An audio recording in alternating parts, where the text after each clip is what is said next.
great revolution that brings in the modern period of history. So we so far talked about the French Revolution. That's a change in the relationship between the individual and society. The second one we talked about was the Industrial Revolution. So that revolution revolutionizes basically all aspects of people's lives by the start of the factory system. And this one is looking at a change in art, literature, and music, which I'm going to argue is just as transformative as the other two, just in a different way. Now, what makes this one kind of stand out is this one is going to be all over Europe, not just in a particular country, like we saw with the Industrial Revolution with Britain and the French Revolution with France. So this one, we're going to be going into more detail. This one, we'll probably be spending about a week and a half on it. Now, the Industrial Revolution is going to take many different forms, just like it's in many different countries. Different countries kind of specializing in different types of Romanticism. So, for example, for literature, the British are going to be the ones who excel. There's going to be some examples of people outside of Britain, but in general, it's going to be the British where dominate the Industrial Revolution in literature. For music, it's going to be Central Europe, so Germany and Austria. And for art, it's going to be France. Basically, any art movement you look at in the 19th century is going to be predominantly French dominated. So I did actually take a course in 19th century art history, and it basically could have just been 19th century French art history, because it's basically almost all the movements are going to be dominated by the French. Now, what's kind of interesting is that sometimes a work will start in one country, then go into another country and take a different form. So it could start as a song in Germany, become a pose-proem in Britain, and then become a painting in France. So they're very aware of what's going on in other parts of Europe. Just now, remember, when we go to Europe, it's a big deal. We go because, it's a long journey. We probably don't go that often.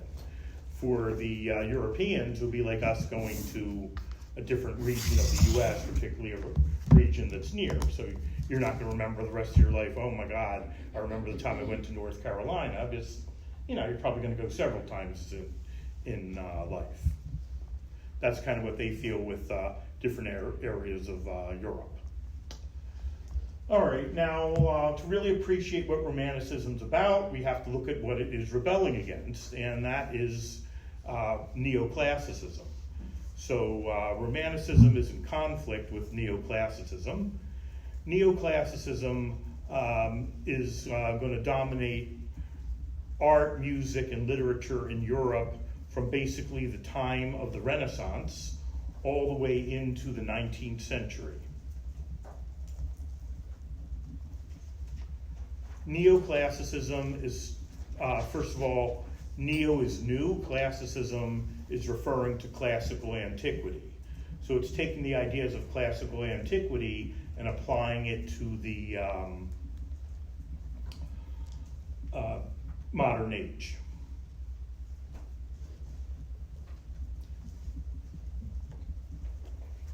Now, neoclassicism is going to stress the ideas of order, balance, rationality, logic, and symmetry. So it's stressing the idea that everything is orderly and balanced. So think of, for example, some classical architecture. All right, we have some examples of classical architecture right here on the campus. Now, the reason why so many of them are designed to look like Greek temples is because traditionally that's as academic as you can get. You look as much like a Greek temple as possible, because Where did the term academics come from? The Academy, the founder of the Academy, Plato. So that's where our classical liberal arts come from. So all these courses nobody wants to take here, they're basically going to be coming all the way from ancient Greece and continuing up into the present day. All right, so neoclassicism. Now think of some of the buildings here which are very neoclassical. Work. Let's see, Feldman. So they all have the columns in front of them. Those are our oldest buildings. Now, the reason they styled it that way was because it was already questionable, the fact that it was an agricultural college. A lot of people in the start began to say, that's not really an academic subject. What do these people think they're doing? They're trying to pretend this is a college when it really is not.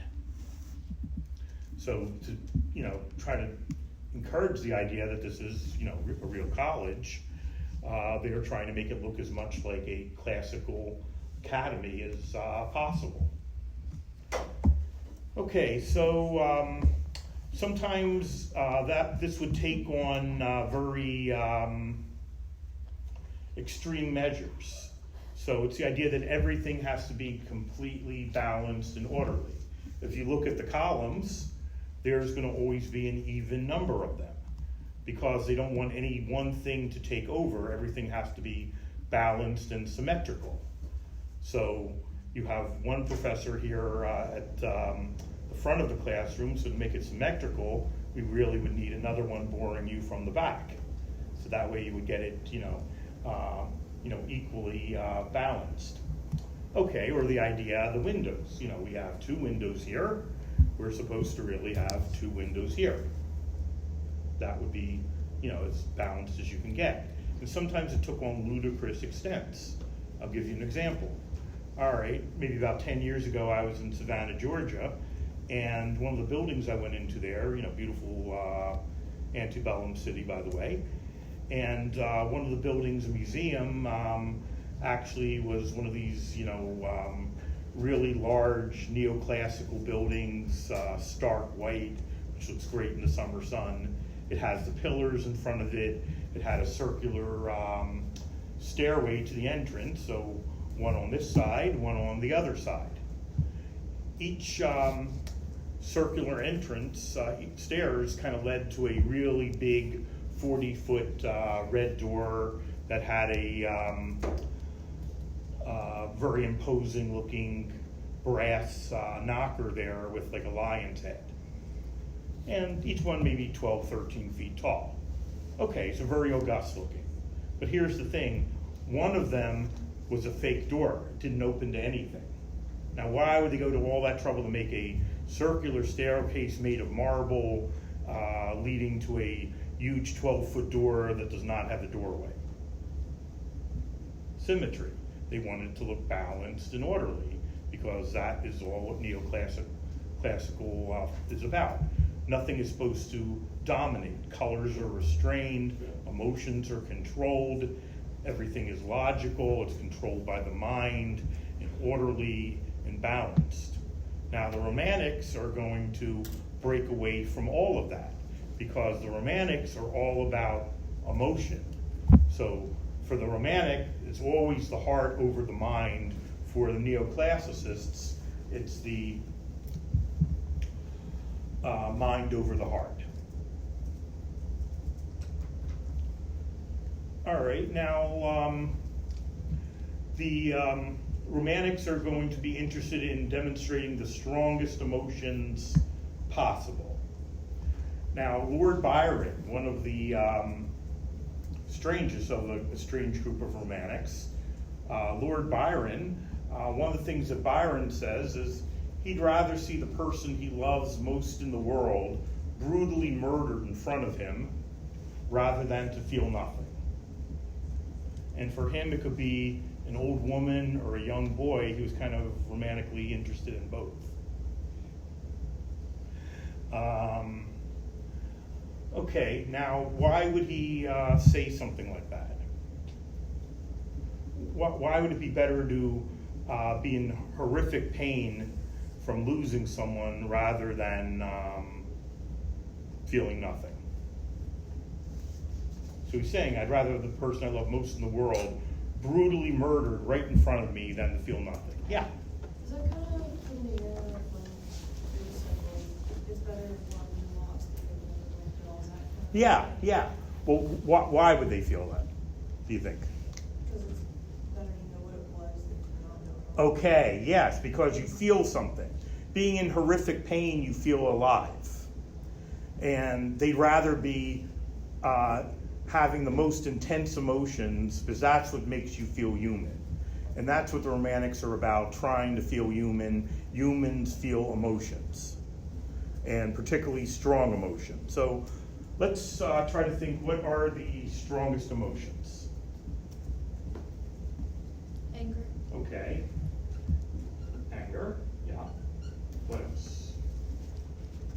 Joy. Joy, okay.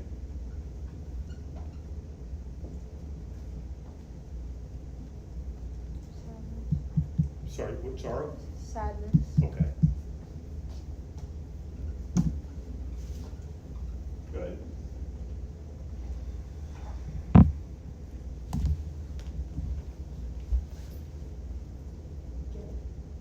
Guilt. Okay, that's an interesting one. Surprise. Okay, shock. Yeah. Yeah. Okay. Hey, you guys are picking some good ones. Usually people don't pick guilt or shock. No, that's good. You're kind of missing the most obvious one. Love, yeah, I was going to say.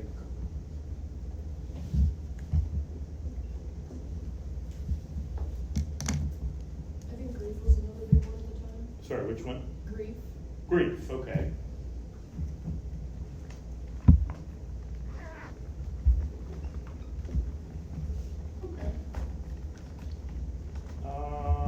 Okay.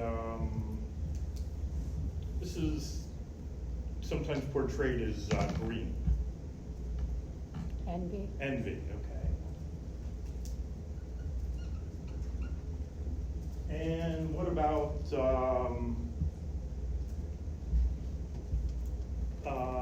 the physical personification of love? Lust. Lust, good. Okay, so what would you say links all of these together? We've all experienced all these many times.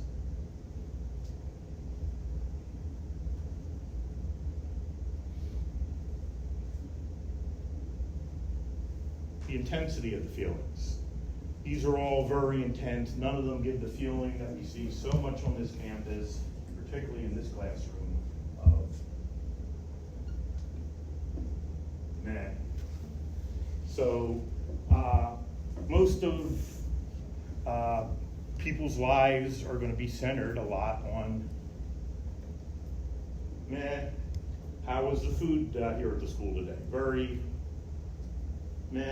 wasn't particularly enjoyable. You didn't get sick from it, just there. Most of the job you're going to be doing once you go out into the work world, most of it not particularly enjoyable, not horrible, just the joy is waiting for the paycheck that you get to spend on things you want to spend it on. The rest of it very, you're going to be talking about many of the same exact things throughout your life to the same type of people. People you were attracted to are often going to be similar to the ones you were attracted to before, and then you're going to be spending most of your life with them, or before you get divorced and meet another one exactly the same. So much of that spending based on meh. All right, so these are the anti-meh. These are all very intense, strong, emotional expressions. And these are going to be the things that really interest the Romantics. So they're going to be writing, expressing, creating these very intense feelings in different forms. And to really bring out those feelings, they're going to often focus on the forbidden, the shocking, the horrifying, the insane. So they're going to pick feelings that express these really intense emotions. They're going to be interested in all different kinds of escapism, escaping from the regular mundane world of to these really intense feelings.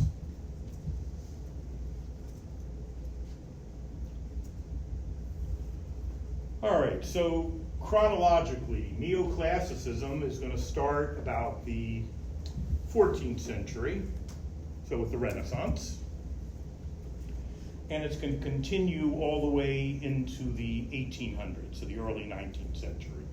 So for a while, it's going to coexist with Romanticism. Romanticism is going to be the new kid on the block. Neoclassicism is the traditionalist. And just like you have today, some people want to keep things the same and maintain the status quo. Others are breaking away from it, going in all kinds of different directions. So that's what's happening in the 19th century. All right, so Romanticism is a movement in art, literature, and music focusing on starting about the 1780s. So notice what else is happening in the 1780s? French Revolution, the Industrial Revolution, and this is part of that same focus on, what the historians we like to call macro change, large scale, broad change. So the first phase of it, which is what we're focusing on at this stage of the course, is basically the 1780s to about the 1840s.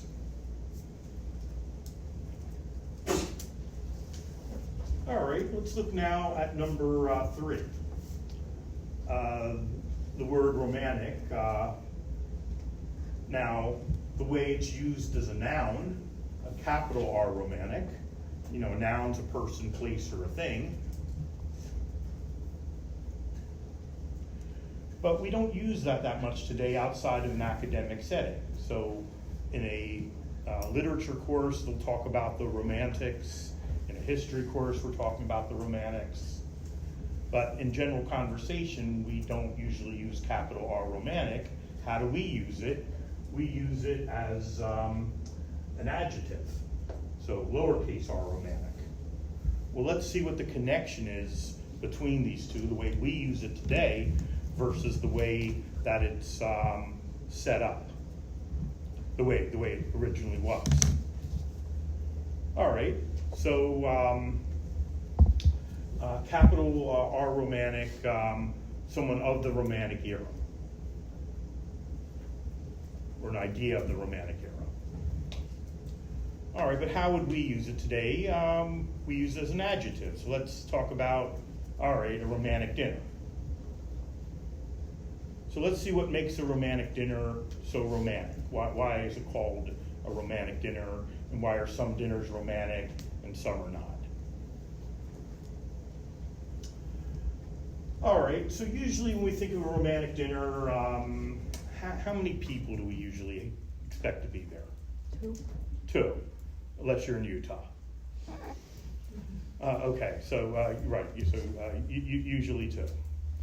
All right, now traditionally we would think of it as a 2 people of the opposite sex, but today it could just as well be 2 people of the same sex, and the Romantics would have no problem with that at all. They're challenging a lot of the constricting gender boundaries. All right, so let's see what would make a romantic dinner romantic. All right, so let's say the most romantic dinner of the year, a Valentine's Day dinner. Now, at Valentine's Day, you're often going to go with somebody or take someone out to a romantic dinner. So let's see what makes it so special. All right, now if you do it right, it's probably going to be not unusual to see it in the $200 to $300 range for a couple on Valentine's Day. just like, roses at the time period are gonna be, way up there. Same thing for a romantic dinner on Valentine's. All right, so what makes it different? Well, all right, we only have 2 people. It's usually gonna be a fairly intimate setting. So what would be some characteristics of an intimate setting? Candlelight, flowers on the table, soft music. Now, how are you going to dress for something like that? Are you going to dress in the normal schlep wear? No, so you're going to be, dressed up.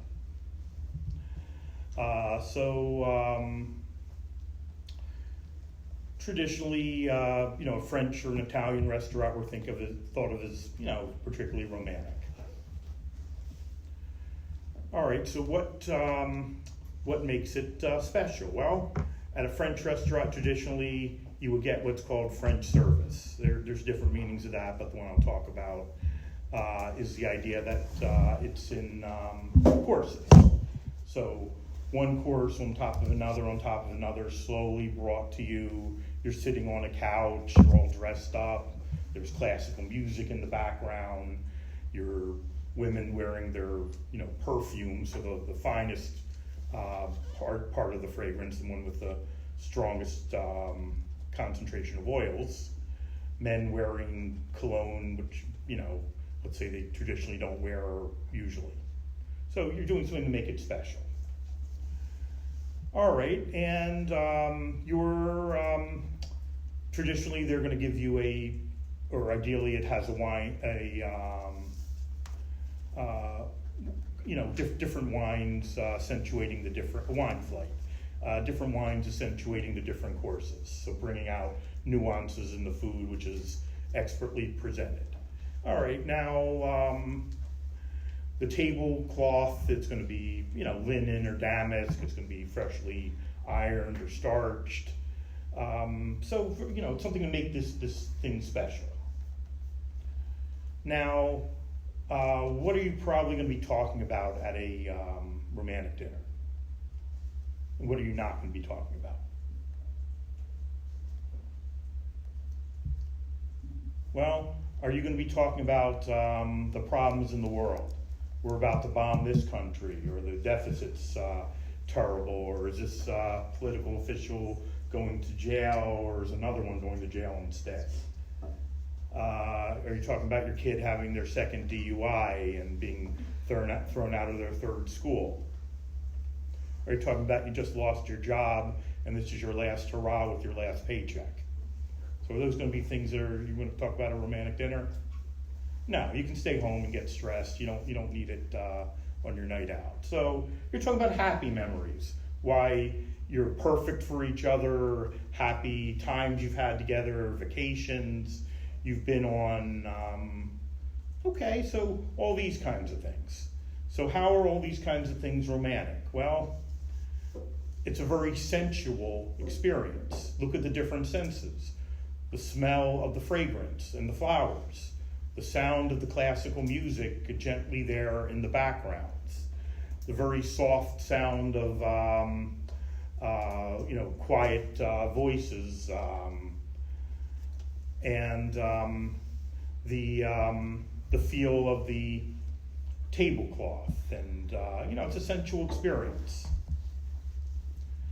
Now, is eating a taquito on the run from the AMPM mini market going to be the exact same thing?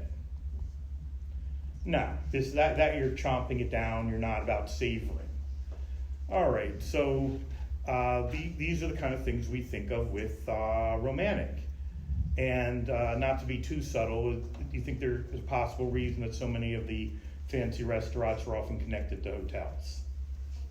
Nah, must just be coincidence.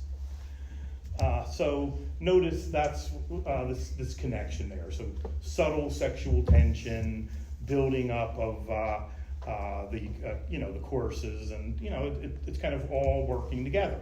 So these are why we use that term romantic today. So it's taking the same things of the romantics, trying to get the emotional juices going. Through memories, through scent. It said scent, the last time you smelled something, when you smell it again, you're going to immediately be transformed back to them, or the person that wore it.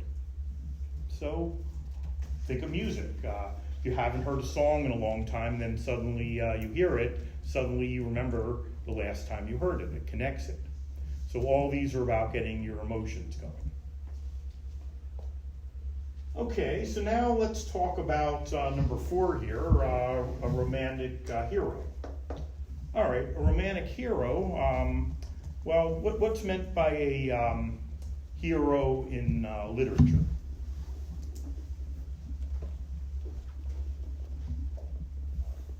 Yeah. The good guy who goes out of his way. Okay, yeah. So it could be the good guy, or it could be just the main character. So the protagonist or the main character, and then the anti-hero or the antagonist. All right, so the hero, the main character, but here we have what's called a romantic hero, and these become common during the Romantic era. Now, another word for romantic heroes are sometimes also called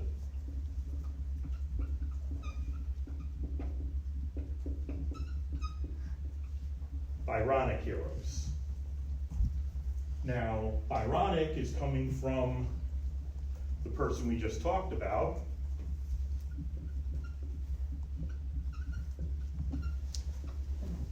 Lord Byron.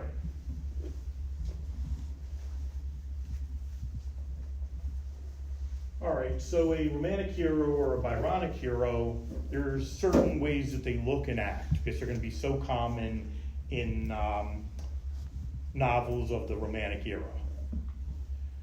All right, first of all, a romantic hero is shown as a late teen male. He's tall and thin and delicate, very pale skin, dark hair, reddish lips. So think of Edward Scissorhands, Johnny Depp and Edward Scissorhands, or Edward Cullen, so that kind of look.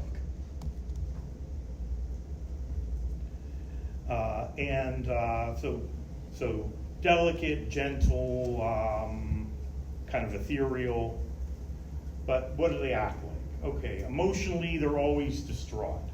Over-the-top emotions that they can't control. They go on to crying jags over things that most people would find to be nothing, like dandelion fluff just floating in the air. They're going into tears of grief over it because they'll never see it again. Might be the last one of the season. So they're sensitive, misunderstood, overly emotional, unable often to control their emotions. So basically an emo kid.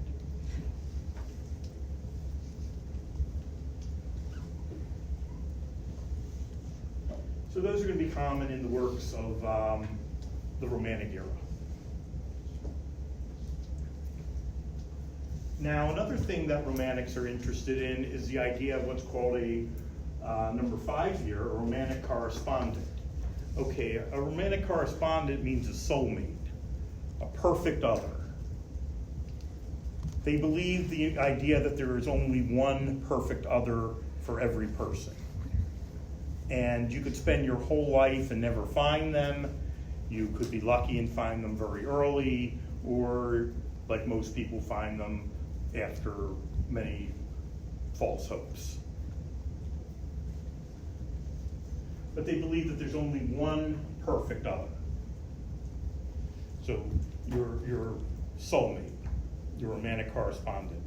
And without them, you're unfulfilled, incomplete, and not your complete self. There's always a missing part that you can only find in the other. And they believe there's only one perfect other. But everyone has one. Now, once again, it could be someone of the opposite sex or someone of the same sex, but you have to find them to make yourself whole and fulfilled and complete. And we see this even today when they talk about someone being someone's better half. So meaning you're only half without them, that they make you, they include in you what you're missing in yourself. That's why people often look for in a mate someone that has characteristics that they're often missing in themselves. Just, think for a minute. If it's two aggressive people, what's going to happen? Like, could Martha Stewart marry Donald Trump? Would that sound like a good couple? No. But what if it's two people where they're both very passive? Nothing gets done. Okay, so anyway, so these are things common with the Romantics. Another thing that you begin to see in the Romantic era is the idea of the Romantics believe very much in the idea of individual genius. So they're very interested in their place in history. They believe that everyone has a kernel of genius within them that can change the world, make a difference. They can see things in a new way. They can express it in a different way than anyone else, that everyone's important as an individual, and they have this kernel of genius within them that needs to be set free. So that's something that the Romantics believe in. They're also want to make their mark in history. They want to change things, and they believe everyone has this ability to make change in the world. Now that's kind of interesting, this concept of individual genius, because people today often like to talk about how individual they are, how individualized. But in reality, are people really that individual? Like, think of your friends. What's going to happen if they see things entirely different than you on almost everything? Are you going to usually want to even be around them? No, because you're not going to have anything in common with them.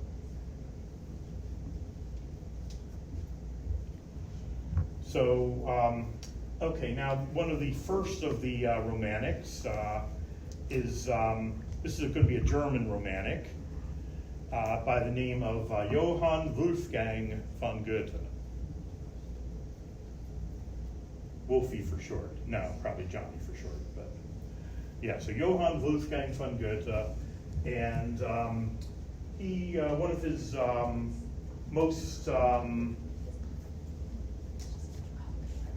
embarrassing works, but also helped bring fame, was one he wrote called The Sufferings of Young Werther. So Goethe wrote The Sufferings of Young Werther, and let me tell you a little bit about the book. See, here's the problem sometimes with writing. You're going to write about things that you care about, right? Things that you know, things that you care about, something that means something to you. If you love horses, you might write about horses. If you've never ridden a horse or you don't care about them, you're not writing about them because they don't mean anything to you. All right, so that's the problem, though, is sometimes it gives away a little bit more about you than you necessarily want to share to the world. So let's see what happens with Goethe. All right, so Goethe wrote this book called The Sufferings of Young Werther, which became an instant success because a lot of people could identify with it. So let's see what the book's about. Okay, Werther is a young college student. He's kind of a naive college student, and he's a romantic hero, so he looks the part, tall, thin, delicate, reddish lips, sensitive, misunderstood, all those fun things. And he declares his love for a girl by the name of Charlotte. Now, this was the first time he had ever been in love. So he had never had feelings like that before. And for the first time you've been in love, everything is very intense. You feel it very strongly. You're thinking about that person all the time. So he's never had those kinds of feelings before. And he fell in love with her. He felt, I'm so lucky I met my romantic hero. My romantic correspondent. I met this perfect other, this girl who is going to make me full and whole and complete. We're going to live the rest of our lives together. Isn't life grand? How lucky to find her so early. Now, he declares his love for her. Okay, AirPod out, please. He declares his love for her, but she doesn't feel the same thing about him. All right, well, rejection. Everybody is either going to reject somebody or be rejected, probably many times. He didn't take it so well. Just remember, he's never had feelings like this before, so he felt this is the only time he's ever going to feel like that again, and he can't imagine a life without feeling that intensity. So he declares his love for her, she rejects him, and he kills himself. He kills himself as a way of showing how much he loves her, that he gave the only thing that he had, his life, for her. Because he can't imagine, she means so much to him that he can't imagine a life without her. Now, this became so popular, this theme, that people actually started dressing up like the character Werther in the novel. So it led to what's called the Werther fever. The Werther fever is where people started dressing up as the character Werther. He was known for wearing bright yellow wide-wailed corduroys and a navy blazer. So they start dressing up like that. They start declaring their love for their girlfriends. And when the girlfriends reject them, then they kill themselves to show that they have these intense feelings for her. So that's why it's called a fever, because that's what people start doing, even once it's translated into other languages.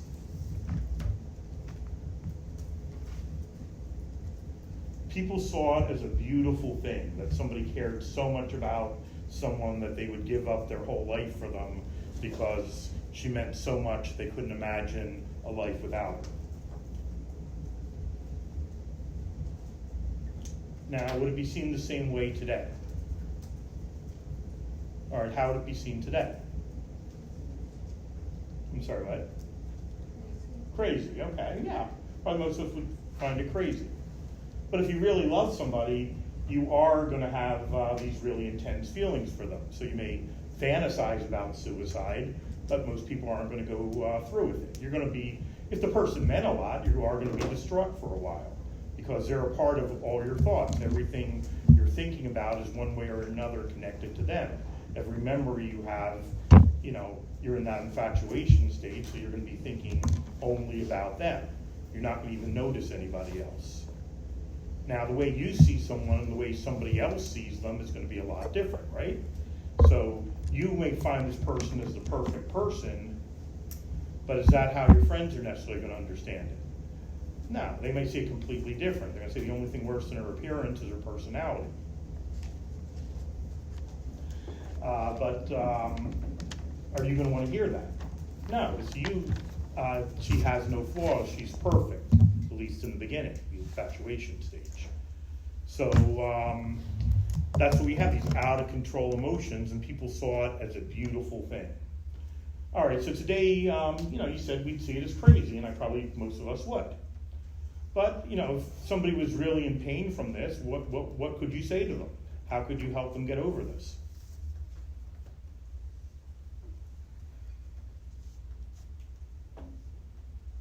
What would be your way of, helping them get over this pain?